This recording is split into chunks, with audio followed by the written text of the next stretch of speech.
Late Show, everybody. I'm your host, Stephen Colbert. First of all, thank you very much. First of all, happy 420, everybody. Yeah.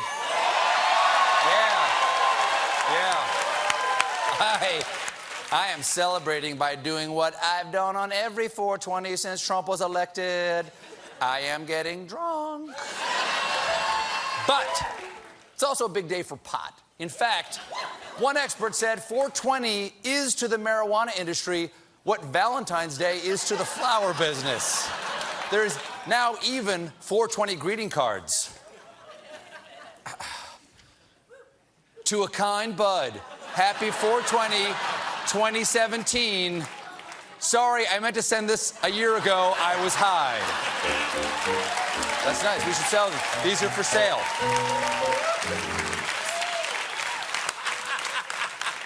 This day is sure to upset Attorney General and man who could use a bong hit right now, Jeff Sessions. Sessions announced earlier this year that he was going to enforce the federal pot ban, even though 29 states had legalized medical marijuana.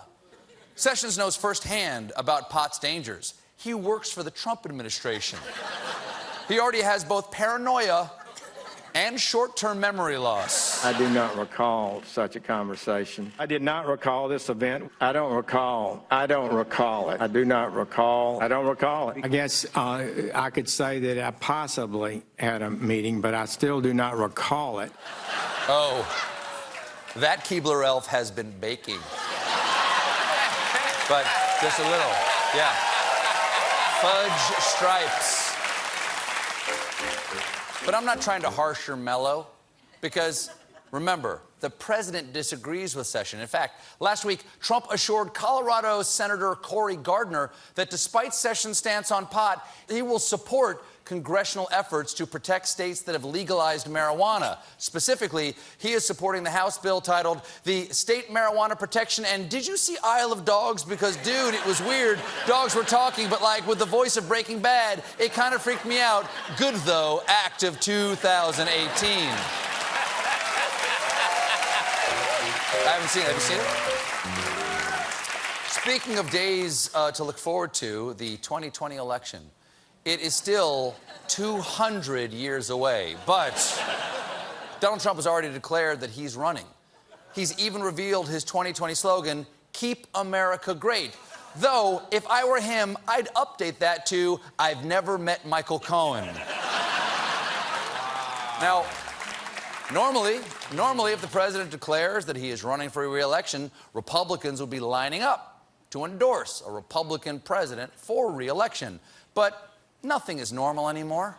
Will you support the president for re-election? Again, I'm focused on working and doing what I do, and so talk about what might happen, and at that time is I think premature. I think it is far too early to make a judgment of that type. If he runs for re-election, are you going to support him? I want to know who else is in the field. Yeah. That's all. That's understandable. He just wants to know who else is in the field, because he's heard a lot of good things about who else.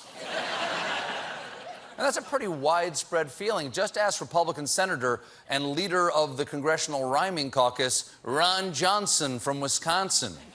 Will you back the President of the United States, Donald Trump, the standard bearer of your party, in his re-election bid?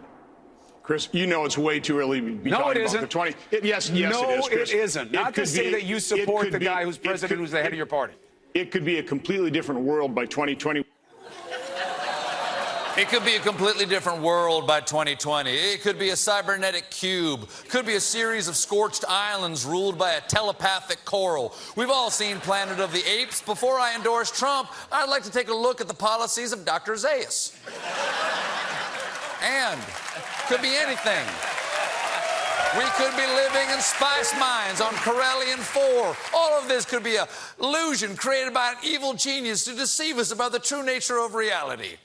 And I'm high. And Senator Lamar Alexander's response when asked if he backed the president, look, I'm focused on opioids.